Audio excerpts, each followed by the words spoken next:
This podcast was created on the lands of the Ngunnawal people, the Wurundjeri people, and Ngāti Pawa. We acknowledge the contributions of Aboriginal, Torres Strait Islander, and Maori people to making rugby league the greatest game of all. You're listening to NRL Hellmouth, the podcast where we open up a portal to the rugby league realm to see what horrors and delights we can unearth. Your friend Simon here. I'm in Bali this week, James is in New Zealand, and Daniel is locking the scrum back in Australia. Guys, we're a multinational media conglomerate. Fantastic. Well, I mean, that's the way the league is moving. Beanies and bucket hats to you both. And I've heard this on some podcasts that I've been listening to recently. Thank you to the listener for choosing NRL Hellmouth. How are you, James? Good, thanks. And thank you particularly if you're one of the handful of people that listen to this podcast on YouTube. I now spend 10 minutes creating a piece of artwork for you every week.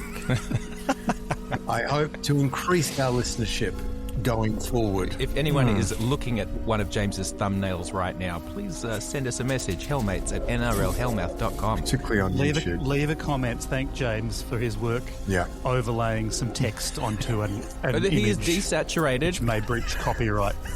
No, not me, Simon. Every week, Simon, it breaches copyright. Every week it breaches copyright.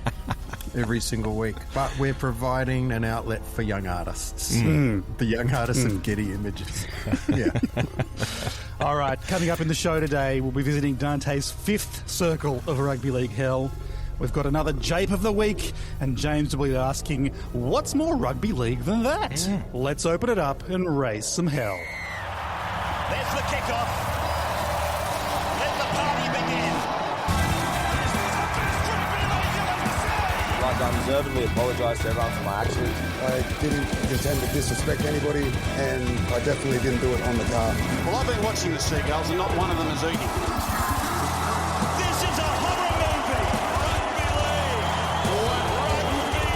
What else can this grand final provide? To get stacked live on television. Stop it, it's starting to hurt. Now, guys, as I mentioned, I'm on holiday in Bali, so I didn't actually watch any of the rugby league games last weekend. I feel like, as podcasters, we all need a bye week ourselves from time to time. So, fair enough. What did I miss? Rugby league is like a box of chocolates.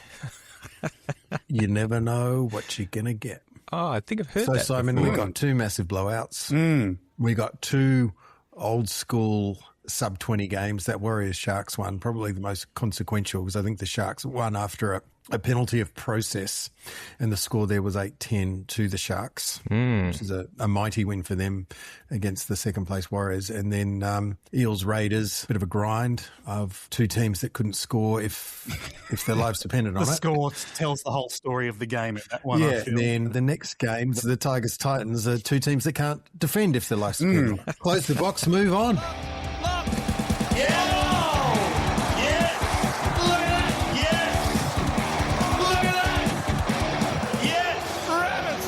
Just to be clear, we record this episode before Origin and release it after. So the best thing that we can do is probably have a crack at predicting the result. And listen up, do you know why we do that? It's because we get so emotional and so head up.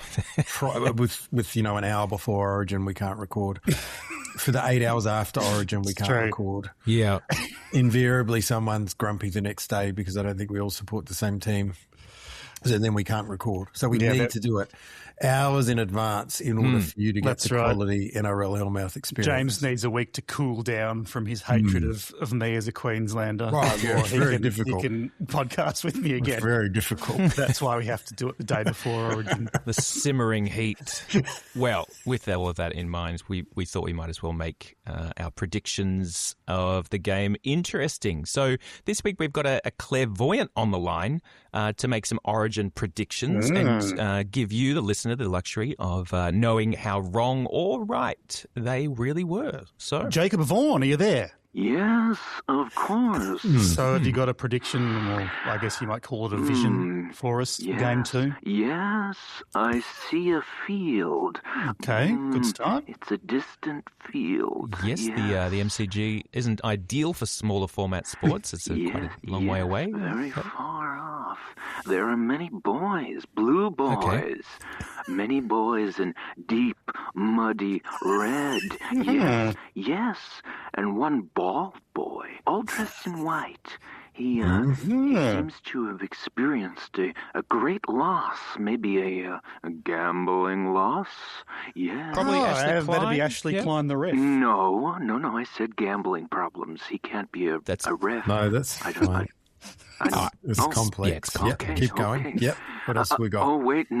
I see another man looking on. He's upset. He's writhing in pain, wringing his hands. He's making an irate phone call. He's Laurie Daly, the coach, I think. Yes. Oh, and I see a blue boy. A boy with... Oh, my, a very, very large chin. Nathan Cleary, probably. Oh, is that natural? Yes, it is natural as far as we know. Oh, wait. He's kicking the ball. I see. He's kicking it to another blue boy. A beautiful curls in his hair. The name is becoming clear. Wait.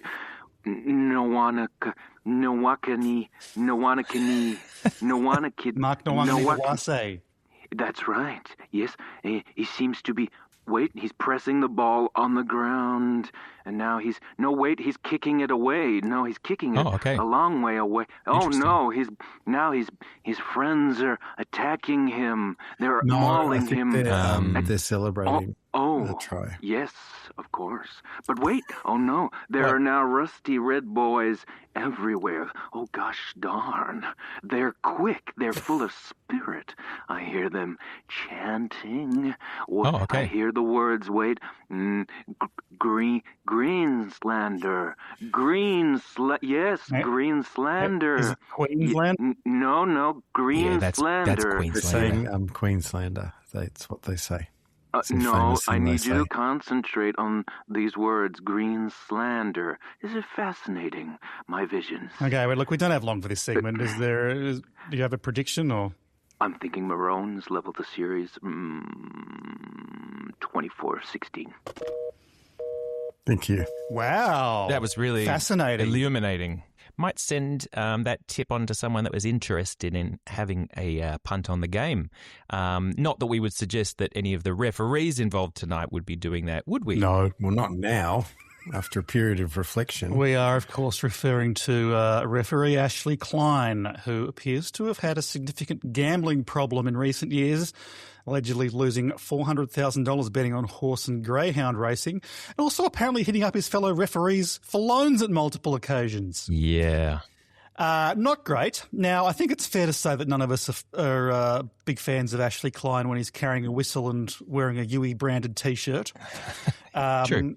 But obviously it sounds like a pretty major addiction, and it's good to hear he's apparently found his way out of it since putting himself on the exclusion register since 2023. However, the crazy part of this is that the NRL apparently knew all about Klein's gambling since 2019, investigated it and decided, no problem. Yeah. They did get access to his betting activities in 2019 so they could keep an eye on him, and his gambling continued escalating up until 2023.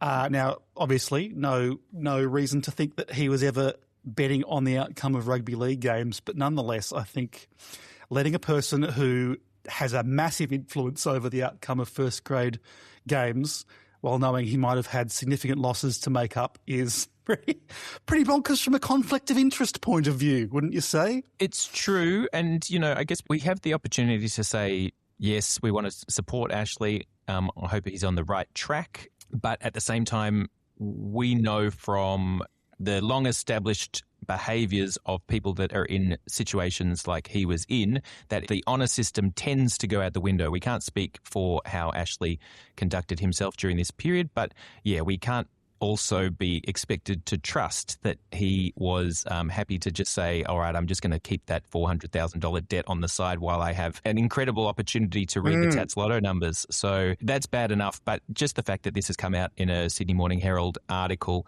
and that Klein and the NRL have had to come in to clear the air is just an awful look. And it's so classic NRL. I'm not sure they have really cleared the air. I think Klein has kind of said, no, it's in the past now. Yeah. But I don't think the NRL, have they actually made a comment on it saying why they didn't, see this as an issue and they were fine to have him still keep refereeing? It's been communicated that they were happy with the investigation, but there wasn't a statement as such. I think you sort of get that opportunity when something like this comes to light. You have the opportunity to either come totally clean or double down on your evasiveness, and I think they chose the latter and chose to try to just get away with the bare minimum of clearing the air without sort of accepting any fault, because hey, what's the big deal here? He was gambling on the horses and the hounds, and borrowing money from other referees. We can't see a problem here. Do you guys really have a big problem with this? Not only is it a terrible look for the league, but gosh, the timing is just revolting given his involvement in the last Origin game, and here we are standing at the gates of Game 2 with Klein at the helm. And with the broadcasting negotiations happening at the moment, if you want to seem like you're a, serious sports league, not run by numpties, this does not look good. Yeah. True, but guys, you've been going on for a little bit about this, and you've been a little bit maybe inspired by the Nine media circus, but one thing that's never come out of this is how much money he won on the horses and dogs. Oh, that's true. We only hear about his We're only hearing about a loss, but not the net profit. And until we hear about that, until PVL clears that up, I think I personally might just have to hold my scolding out of this Ashley. one. Well, that's a good point. That's a good point. Maybe he only had to ask for $5,000 to borrow from another referee because, he couldn't find anyone that could break $1 million bill. Yeah, you got to cut up those gold bullions, don't you, for resale? That's right, yeah. Here's the other problem with the way that this has been taken apart in the media is that you've got a great opportunity here to talk about the massive negatives and the pitfalls of gambling addiction. But I hope that, once this is sort of properly digested, that we do get the opportunity to talk about Ashley's case as, a real kind of case study in how people that are at the top of their industry, the top of their game, can fall victims to these things, and that we sort of get some sort of sense of how he can actually be a positive to other people out there. Yeah. And if you want to have a wager on the chances of that happening, I understand that you can get that with a multi with Ashley calling a 10 in the bin tonight. Terrific. It does bring into question something very important, this whole situation, which on the face of it, looking at it logically and with some objectivity, you would think was quite mad, deeply mad that this would occur. But it was also incredibly deeply rugby league. Yeah. It did make me think, what's more rugby league than that?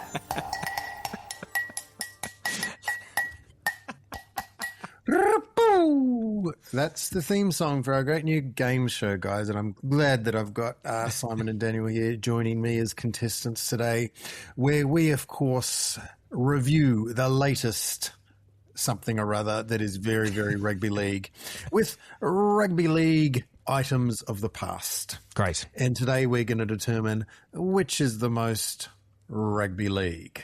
Our first rugby league is Ashley Klein. I think we've covered it nicely previously.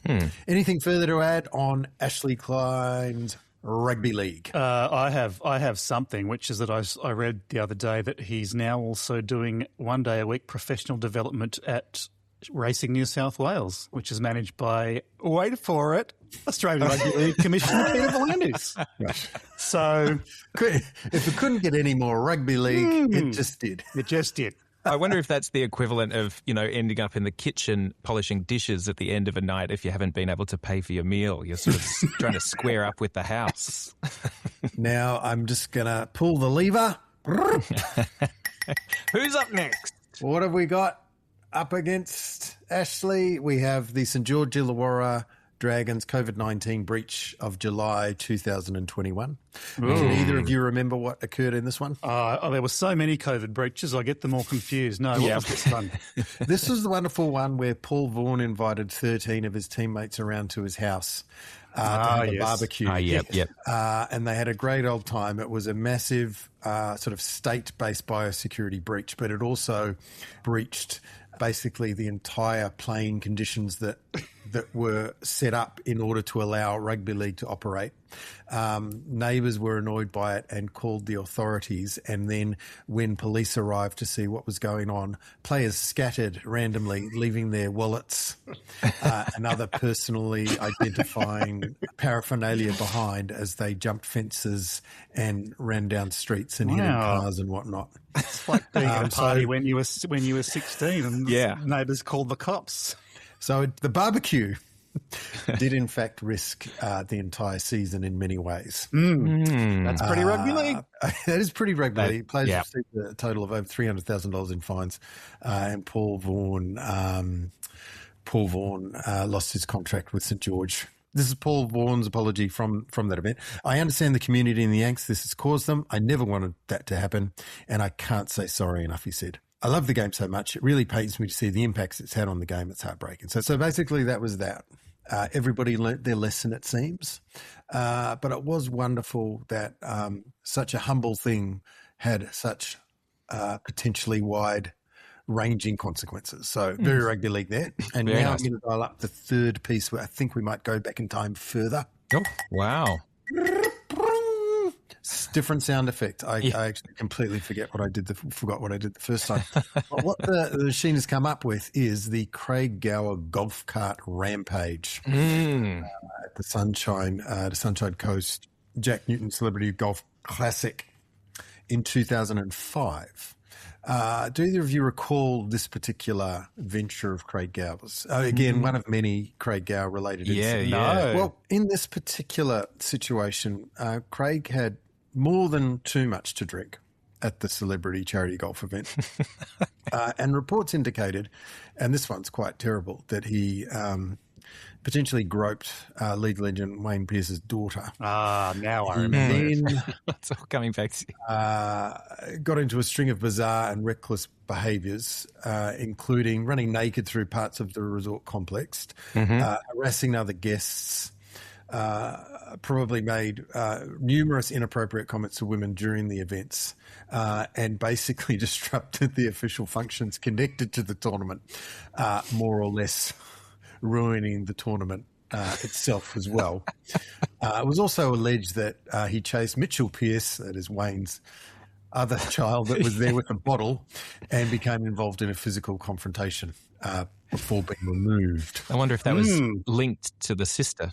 Maybe, but he did also hold a butter knife to the throat of a Sydney radio personality.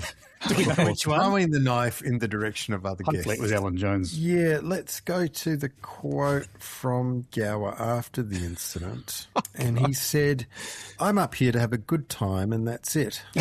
What, I can't go out and enjoy myself?" he said. "At the end of the day, I am a normal bloke. I'm no better than anybody else. As long as I respect others, that's the main thing." Wow. Does Craig Gower have a podcast now? Because I think based on that philosophy, he'd be perfect for one of these new breed of kind of right-wing man-hosted podcasts. Yeah. Aussie It is interesting to podcast. see. I mean, 2005 doesn't feel like so long ago. It was more than 20 years ago, but things have certainly changed if that was his first comment. Yeah. What's and? Am I not clear? It was a butter knife? How soon after the event was he still intoxicated at the time of being quoted? He probably was, because he was actually on a week-long Bucks event at the same time. So anyway, a bit of a contrast as well there to Paul Vaughan's apology. Yeah. So, gentlemen, that is our 3 rugby leagues for today. Which is the most rugby league out of those? If we're judging it by modern standards, I'm going to say Ashley Klein's is the most rugby league because it goes to the very top of the pyramid of power. Yeah, that is a good point. Which seems to be where a lot of the shit comes from at the moment. Yeah. So, gentlemen, I will now ask for your final scores. Ashley Klein, rate rugby league out of 10. I'm going to go 9. Yeah, that's a solid 8.5 for me. St George COVID breach, rate out of 10. 8. 6 from me. Craig Gower golf cart rampage, rate out of 10. 8.5. Oof. That's tough. These halves, Simon, it's not out of 20. You might as well make it's all It's a whole game numbers, of 2 mate. halves, I'm told. I'll go 8, just because I do think that Klein should get the nose in front, and I also don't want to be judged as approving of the comedic nature of sexual assault. This week's Rugby League is awarded to Ashley Klein. Well done. Well done. What's more rugby league than that? And, of course, that Rugby League will face off later in the season against Braithen Astor's player, manager, media commentator, probably on the board of some club's conflict of interest pile of shit. Yeah, he's as a running tally because we just get to keep on adding all the things that he's going to get involved in between now and then. Please join us for the finals. Great segment. And here's this bloke who wants to have a crack at the media. That's what we do. We critique and we scrutinise. We critique and we scrutinise. We critique. Point his finger at me indirectly, I thought was weak as piss, just like his press conference was. So, as mentioned, I am in Bali this week. And the whole time I've been here, I've been unfortunately ignoring the natural and cultural wonders of the island because I've been plagued by a recurring intrusive thought. There needs to be an NRL team in Bali.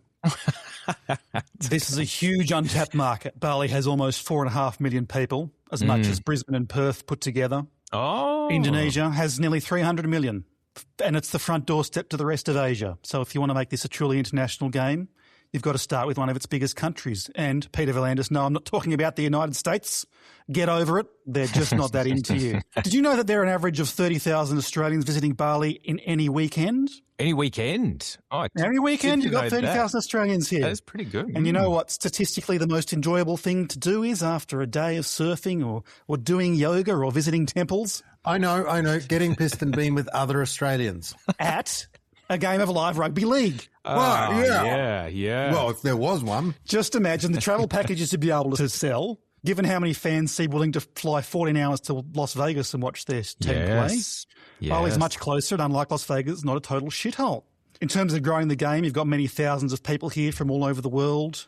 If they get a chance to say, Bali play Parramatta at home, they'll be telling their friends back home about it for years. And so the seeds of rugby league will be sown across the world, everywhere from Amsterdam to Beijing. Wow, yes. Now, practicalities, they do have a pretty decent stadium here, the Captain Iwayan Dipta Stadium, home of the Bali United FC. It seats 18,000 people, which is the same as Brookvale Oval. Okay. More than Campbelltown, more than Shark Park, and more than KO Stadium. Yeah. And, of course, Bali is already the spiritual home of NRL bye weeks. So I think you schedule a draw so that every team that plays Bali at home then has their bye immediately the following week so they can just stick around and enjoy a bit of beach time. Oh, imagine the socials content. Absolutely. And I think it's an opportunity for a great rivalry with the Perth Bears, which are only about a 3-hour flight away. So I propose we call it the Jetstar Joust and have that twice a year and it really drum up some interest. I don't know. What do you guys think? That's a rowdy flight, that one. Oh, look, I think it's an awesome idea. Any ideas for mascots? Well, I did have a think about sort of name and branding, actually. I had a few thoughts about the animals. I thought, maybe the Bali macaques, which are, of course, the absolute shits of the primate world that you can find stealing food and water bottles at the monkey forest. The Bali beach dogs, the Bali civets, that's the cat-like jungle animals they used to make the fancy coffee luwak poo coffee. If you could get that civet into it, I would love to see like a human-sized civet mascot come out, shits out a lump of turd, and then they sift through it to find a Steeden at the inaugural match. But I think really you probably want to go with something that already has a wide brand awareness, and you also, you want to make sure that they have a team packed with stars. Does anyone know what the Bahasa word for star is? I don't. Bintang. So I think we have to call the club the Bali Bintangs. Great existing name recognition. The market's already flooded with merchandise. Absolutely. And there is nothing more ubiquitous than the Bintang singlet. I think you make the team play in singlets, in Bintang singlets. It's fantastic. It's the right time to talk about this, Simon, because I've been reading that a broadcast announcement is imminent, which is obviously where they will split the game between as many different fat checkbooks as possible in order to provide maximum financial benefit to the NRL. And then, I don't know, maybe the players and clubs after that as well. I was reading that there's a push by one of the broadcasters to add another Queensland team to allow an extra game as well. And also, incidentally, I was reading there will be no Monday night game, which I'm disappointed about. But that's because you can't have a Monday night game and a Thursday night game. There's just not enough time to make it all work. There isn't? So you think just in terms of like scheduling? Team, scheduling and all that. However, if you were to look on a map, which I've just been doing, and you go Queensland or New South Wales up to Papua New Guinea, play the Chiefs, then you go over to Bali, and then you do a straight line down to Perth.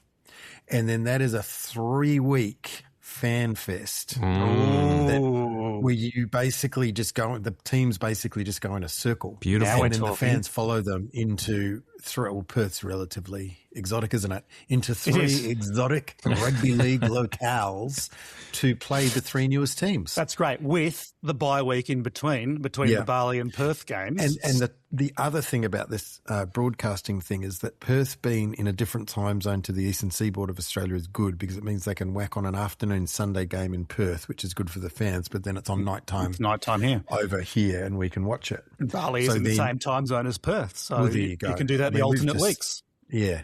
I thought you just came up with this because you're in Bali this week and you needed something to talk about on the podcast, but actually it's got real merit. Plus, if you're travelling from Australia, you're going in the Australian winter time, and what better time is there to get away to Bali than when it's, cold here? And in addition to that, you're dodging the wet season of Bali by having the league season over there outside of those months. However, I did have another idea to tack on. Yeah. And I was thinking we should sell the Bali team as everyone's second team. So starting with that premise, better yet, we actually sell the team as your sort of holiday mistress. And so if you imagine this, you get you and a bunch of friends. You go not only to watch the Bali team, but you support them 150%. And for one weekend only, you get a merch, you get an inner sanctum experience. It's all included in the holiday package. You get seated on a side of a ground where the broadcast cameras can't see, so there's no Coldplay style gotchas, and you get to feel the thrill of cheating on your team for one wild weekend. Of course, what happens in Bali stays in Bali. Yeah. So this is like a remedy, of course, to a team that might be languishing mid-season. You consider the Dragons supporters now, consider the Eels supporters. They just want to feel something. So, you get over to Bali with a bunch of friends, you pull on a different jersey for one weekend, you feel that thrill again, and then you come home and no questions are asked. But you keep the little pair of shorts or something in your drawer. And you bury it at the bottom of the drawer. That's right. You pull it out every once in a while and just sniff them. Oh. I think that's a fantastic idea. Yep. I mean, I don't know if the people of Bali want it, but, it doesn't matter. Just get the game in front of them and they'll love it.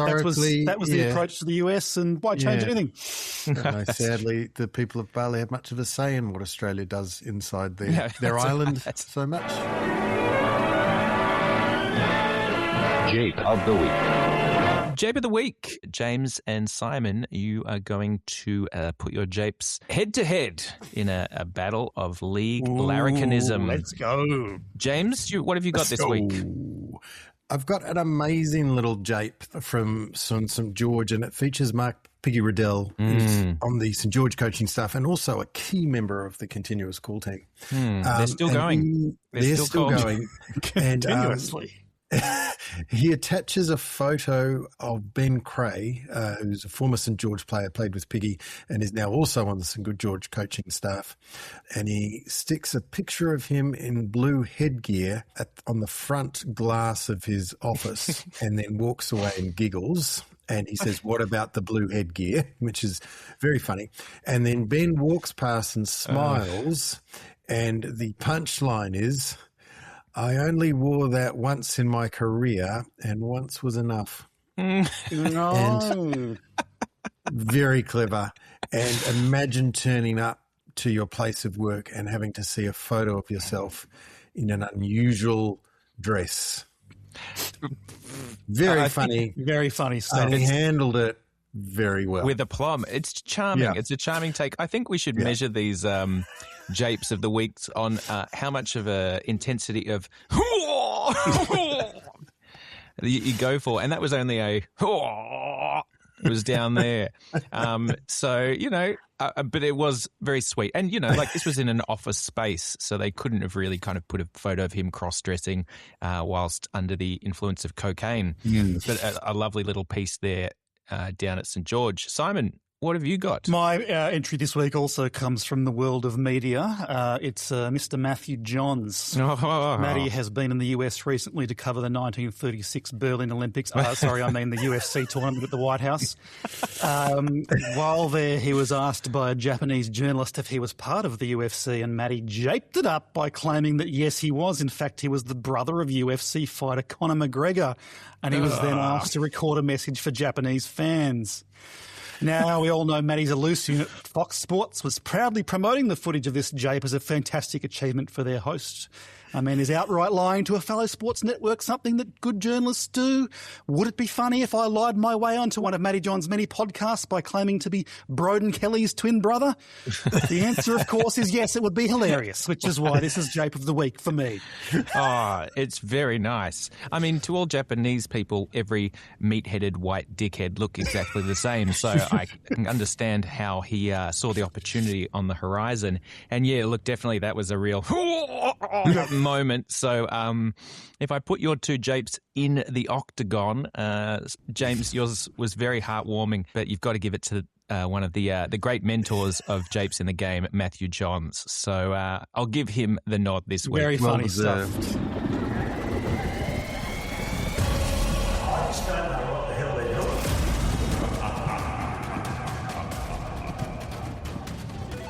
I say, continuing, that long before we to the foot of that high tower had come, our eyes went upward to the summit of it. By reason of two flamelets we saw placed there, and from afar another answer them, so far that hardly could the eye attain it. And to the sea of all discernment turned, what sayest this, and what respondeth the other? Fire! And who are they that made it? And he to me, across the turbid waves, what is expected thou canst now discern, if reek of the morass conceal it not. Cord never shot an arrow from itself, that sped away athwart the air so swift, as I beheld a very little boat come o'er the water towards us at the moment, under the guidance of a single pilot, who shouted, "Now art thou arrived, fell soul!" I'll leave it there. Maybe I think we're all pretty familiar with Canto 8 of Dante's Inferno. But it is the fifth level of hell, which is wrath. It's sort of like you're sort of stuck in this pool of death and destruction and misery. It says here in Wikipedia, as the last circle of incontinence, the savage self-frustration of the fifth circle marks the end of that which has its tender and romantic beginnings in the dalliance of indulged passion. Ooh. So from a rugby league... incontinence makes sense based on a lot of the urination scandals we've seen over the years. Yeah, that's right. And I think it's basically where you are so down and hated and so deep in rugby league, i.e. we're in origin period, players are starting to get injured.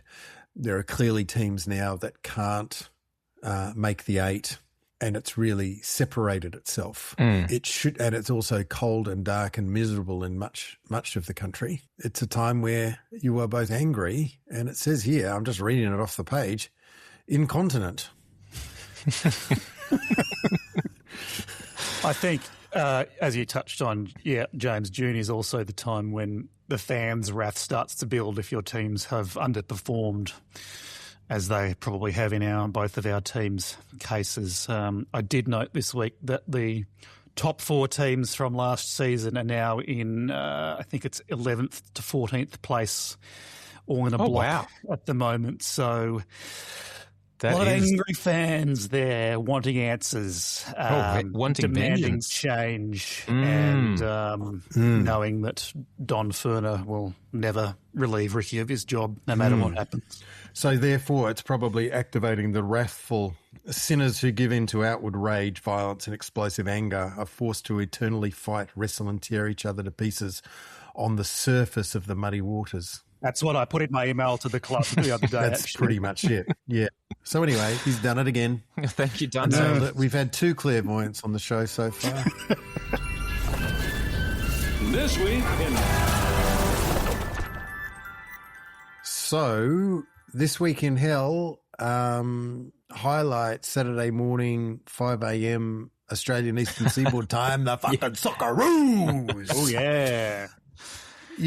I took, actually, last weekend, I was following the league and I completely forgot about the West Tigers Titans game because after the Socceroos win, I was just on an entire other sort of plane of existence. Yes. Yeah. And it was awesome to see Josh Mansour there following the Socceroos. Yeah, I saw that. And he was in with the crowd and all that. And he also interviewed Matty Ryan, the official Socceroo captain, who I think swore on his show quite a few times, said the C word and the F word quite a lot, and then didn't end up playing a couple of days later. I don't think they're related, but it was quite funny.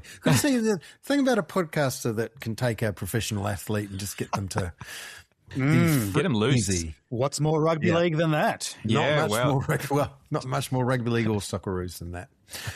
But back to the park. That was a great or not great Origin last night. I'm assuming it's going to be good, actually. We talked about it the other week.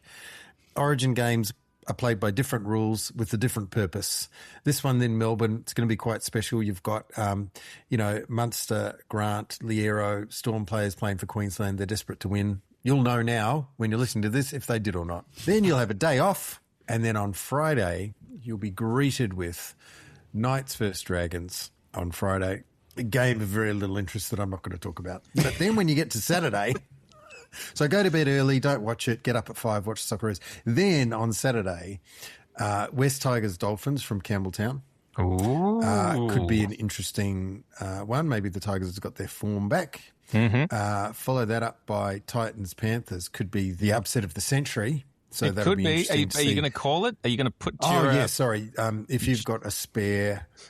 Well, any spare money you have... It doesn't have to be connected to a bet, James. I know, any spare money you have, put it on the Titans to win. That's what I'm saying. Like groceries, rent, mortgage if you've got one. Because it will come back in... Oh, it'll come back. No, don't probably 10 times. Look, do not exceed $1. But even if you put $1 on the Titans, you'll still win big. Yeah, handsomely. Coffee money right there. Yeah, that's right. And Melbourne coffee too. Probably, I now have to go through them all because I started that way. Yeah. Bulldogs, Seagulls. Seagulls probably win that. Bulldogs desperate for a win, but their season's potentially gone. This is a big one for the week. It's pretty close. Actually. I think that's kind of an exciting one. Old foes and the Bulldogs really need it. This is basically, they got a win in their last game, and this is pretty much their last chance to say that they are contenders. I mean, everyone can scrap out the final 8, but, the Bulldogs had aspirations of actually being somebody this season, and this is the last time that I think they have a chance to convince anyone, let alone themselves. They had aspirations of sniffing at the butt of a high-class other dog, and they've been stuck chewing at their own dingle-dangle most of the season. Sunday, probably the biggest game of the round is the Warriors versus the Cowboys. It's an interesting thing, guys. It's the officially named One New Zealand Warriors playing at the One New Zealand Stadium in Christchurch against the Cowboys. So it's always interesting when you have a team whose major sponsor also is a sponsor of the stadium. They're playing that. It's rare. What is One New Zealand? Is that a phone company? OGs. That stadium they're playing at is new as of this year. I think it's only been open a couple of months. Oh, okay. Get this, Simon. It's in the centre of the city. You can walk there from the major food, retail, sort of casual dining area of the city. Extraordinary. It's just by the waterfront. It's a beautiful undercover stadium, and it's packed most games. And it also attracts large sort of musical artists and that sort of thing.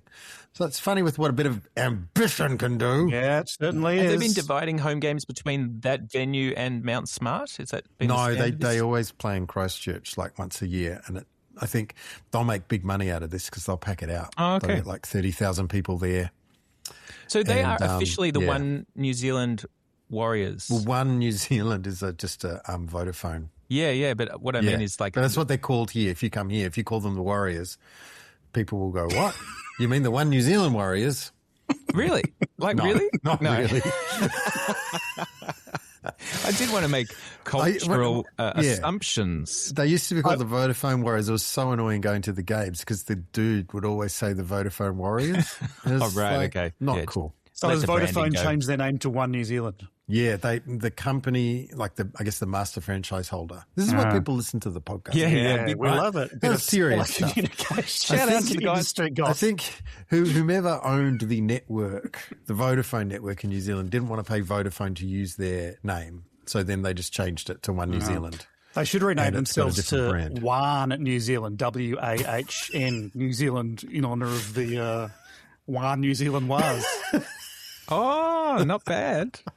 Right, that's a must-win game for the Cowboys. Then we got Storm and Raiders.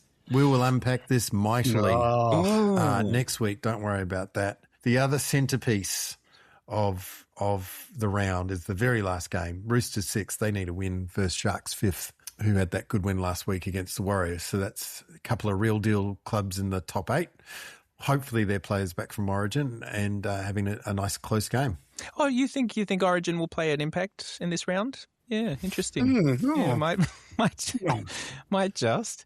It's a funny old state of a game, isn't it, during these months? Because who knows who's going to back up? Who knows if the Panthers are going to play their 4 best players or if they're going to give them the weekend off, make things fun like they did last time? If Penrith decide not to play their 4 best players, you up your stake from $1 to $3. Thank me later. Fastest man on the planet. He's the fastest man on the planet. He'd have got there, Rabbits. He'd have got there. Time to close up the Hellmouth for another week. Thanks for listening. We love you all, and we can't wait to see you back here again next week. Until then, here's James's final thought. Jacob Vaughan is not the only person that can look into the future. I can too. I see you. Smiling, laughing, enjoying large men, probably larger than you are and younger than you are, crashing into each other all weekend long. And I love what I see. Have a good week. Ave!